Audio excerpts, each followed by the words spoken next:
Hello Guardians, it is Ebontis here, and we are back at Watcher's Grave. We are on Nessus over here by the big gold barge, because it is Friday, it is Xur Day, so let's see what he's got. If you jump on that sparrow and drive over to the barge, we will see what he's got real quick. I'm rendering a video while this thing records, so sorry if it's not perfectly smooth, but I just want to make sure you guys know how to get up here. It shouldn't be too terrible. Crota's toenail, that sounds disgusting. Well, whoever's name that is, thank you for the nice commentary for the day. But he is up here on the barge, so let's see his inventory. My will is not my own. Alright, so exotic engram. They have kind of changed the way this thing works. An engram with a predestined outcome contains a new exotic if any remain to be collected.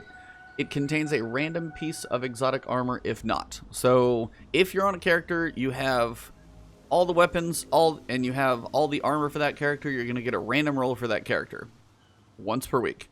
If you're on a character and you're missing things, it's going to start checking those things off once a week that you buy this. So, for one, this is a good way to get good stat rolls. They did confirm that the stat rolls are not going to be great or random or chance at anything good down here in what he's selling. They all basically match the collections, so never amazing. Exciting. So your good stat rolls are going to be coming from this one, so even if you do have all the armor and you got a decent amount of shards, roll the dice, see if you get something good. Weapon first, the Promethus lens. This is always a fun one. Still a very cool weapon, always like the way it looks. The key here is Prismatic Inferno. Fires a solar trace beam and generates a damaging heat field that grows while the weapon continues to fire. The other perk, Flame Refraction, kills with this weapon return a fraction of the ammo used to the magazine from reserves, extending the beam's duration.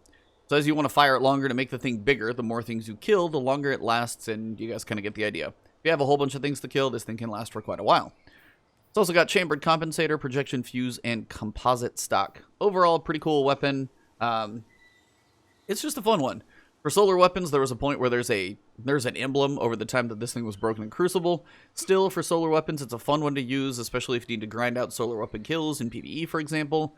This thing actually can be very beneficial for that.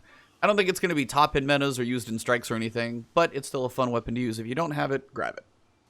For the hunters, we've got the young Ahamkara Spine. This one is with a solar affinity roll, so you've got options of auto rifles, fusion rifles, linear fusions, rocket launchers, and submachine guns.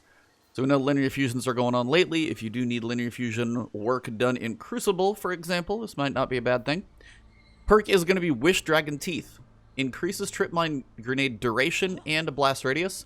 Ability damage grants Tripmine grenade energy. So, just to break that down, your grenade lasts longer when it sits on the wall. It increases the explosion radius when it goes.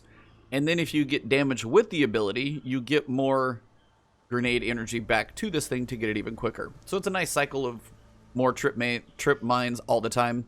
If you like trip mines, if you like using them in PvP, close off corridors, get people from behind them, catch certain corners, they're fun to use if you use them well. This is definitely one that you're going to want to take advantage of.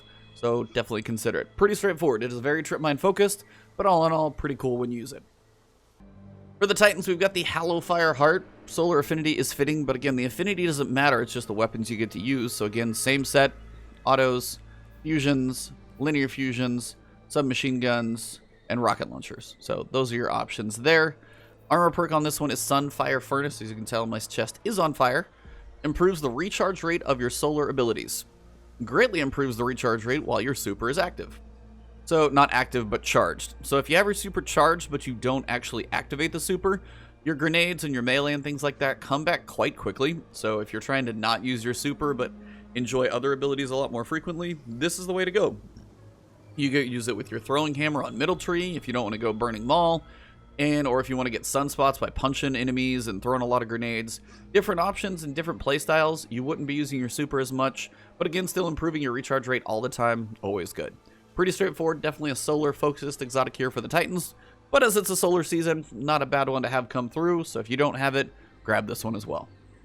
Final one we've got, and definitely the most ornate of all of them. When you look at this thing, it is pretty glorious in all of its glory. The Wings of Sacred Dawn, and as Top Tree Warlock, all floaty boys are out there now enjoying this thing. Ask Cognito on my podcast, he'll tell you. This thing is going to take advantage of that. So Tome of Dawn. He actually has a book down here on his side, so goes along with that. When Dawnblade is equipped, aiming weapons while you're mid-air suspends you there for a short time, improving airborne accuracy, reducing incoming flinch, and granting damage resistance. Weapon hits extend this effect's duration. So if you want to play a floaty boy, this is the exotic you definitely want. Now, you may have this thing old from a collection, you may have a decent roll on it, but if for some reason you don't, and you enjoy floating as a Warlock, this is the one for you. Now, they are all solar this week, so again, same weapon types, those aren't going to change, but those are your exotics. If you like floating as a Warlock, you want airborne accuracy, reduced flinch, damage resistance. You're floating up in there, you're kind of a target. You better be firing accurate and also be harder to kill. And it does all that. Not saying it's going to make you like a god floating in the air, but it's definitely going to make you a little more of a lethal weapon up there floating in the air than you would be otherwise. That is the Warlock one. That is pretty much it. So sadly down here, these are not going to be getting random rolls. I wouldn't care if one was 46 and one was 62. It at least would give us something to roll for, but for now they've said this is not changing for the time being. It's meant to be a catch-up for older players. These are definitely decent things if you don't have them though, but if you guys have been playing for a while, the big one is going to be the exotic engram roll, of course. Just trying to get a good stat roll on something you might be missing. So I did get the new exotic, so I don't think I'm missing anything, so I'll be rolling the dice later on. But thank you all for tuning in. If you did miss the podcast this morning, it will be up on both video and audio form. Easiest way to find us is the last word, Ebontis. Either of those combination of words is probably going to find us. Thank you guys for tuning in to the podcast if you listen to it live. Thank you all for the views here and the support on the channel. You guys can find me on Twitch and Twitter. It's Ebontis on both places. If you find my name and the cheetah, you're likely in the right place.